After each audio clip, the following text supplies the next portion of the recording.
افلاطون جو بڑا ایک معروف اور مشہور فلسفی گزرا ہے، اس کے پاس بہت بڑا علم تھا، اور وہ نجوم اور کواکب اور فلکیات کا بھی بڑا ماہر تھا۔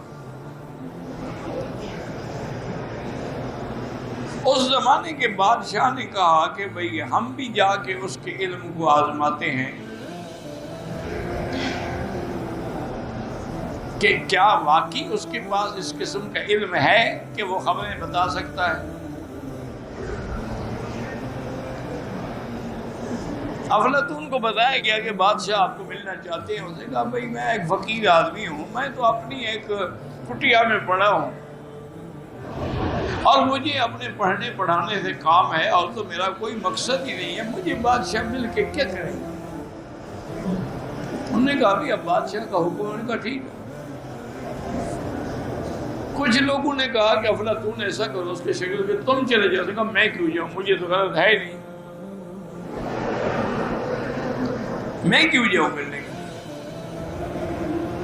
بہرحال بادشاہ آیا اور اس نے اس سے 2-3 بڑے اہم سوال کیے، اور اس نے بالکل صحیح جواب دیا، کیونکہ وہ علم تو رکھتا تھا، اس پہ تو کوئی شک نہیں، بہت بڑا عالم تھا۔ بادشاہ بڑا خوش ہوا،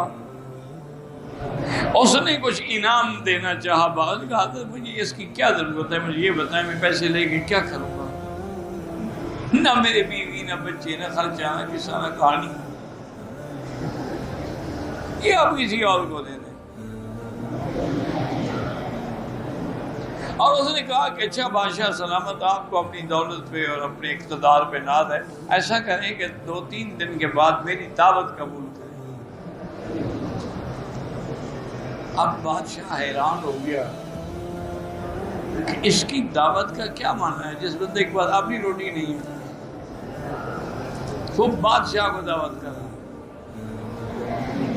اور نے کہا کہ دیکھو افلاطون، میں تمہاری دعوت قبول کرتا ہوں، لیکن میں بادشاہ ہوں، اکیلا تو نہیں آ سکتا نا، میرے ساتھ سیکیورٹی بھی ہوگی، پہرا بھی ہوگا۔ انہوں نے کہا آپ اپنا سارا لشکر لے کے آ جائیں۔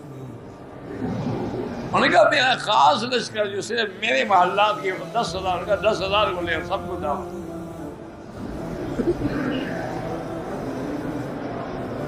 بادشاہ بڑا ہے، انہوں نے کہا اب یہ پتہ نہیں کیا کرے گا۔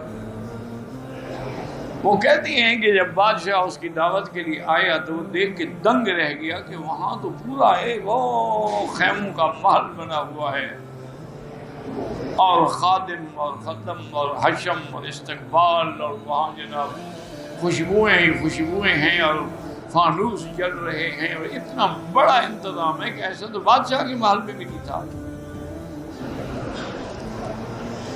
آئے اور جب بادشاہ کے سامنے کھانے آئے تو بادشاہ کھانے دیکھ کے بھی حیران ہو گیا، کیسے کھانے تو میرے پاس بھی نہیں پکتے۔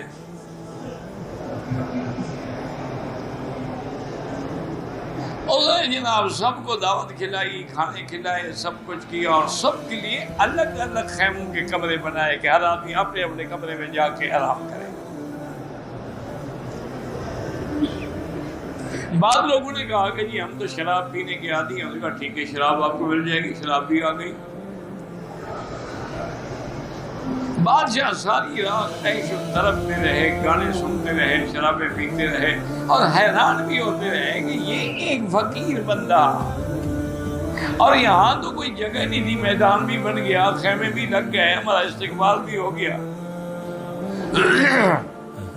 رات کو آرام سے سو گئے۔ صبح جب اٹھے تو سب کے پاجامے گند سے خراب ہو چکے تھے، گندگی تھی، پاجامے سب نے پکڑے ہوئے تھے دھونے کے لیے، نہ محل ہے نہ خیمے ہیں نہ کچھ ہے۔ وہاں نے کہا کیا؟ آپ نے کہا یہی دولت کا انجام، اسی لیے میں دولت نہیں رکھتا، انجام تو یہی پاخانہ ہی ہونا ہے، جتنا بھی کھا لو، چاہے سونے کے کشتے کھاؤ یا کچی روٹی کھاؤ یا جو کی روٹی کھاؤ، انجام کیا ہے؟ یہی بول و براز۔ تو اس کے لیے پھر ہمیں اتنی تگ و دو کرنے کی۔ بادشاہ بڑا حیران ہوا، اور اس کی نصیحت نے بادشاہ پہ بڑا اثر بھی کیا۔ لیکن دولت کیا ہے؟ دولت تو بادشاہ سلامت، اصل وجہ علماء نے لکھی کہ یہ ہوا کیسے، اس کو کہتے ہیں قوت تخیلیہ۔ کہ آدمی اپنی قوت تخیلیہ کو اتنا مضبوط کر دیتا ہے کہ وہ جس پہ جو خیال مسلط کرنا چاہے وہی ہو جاتا ہے. یعنی اب خیالی دنیا ہوتا کچھ بھی نہیں.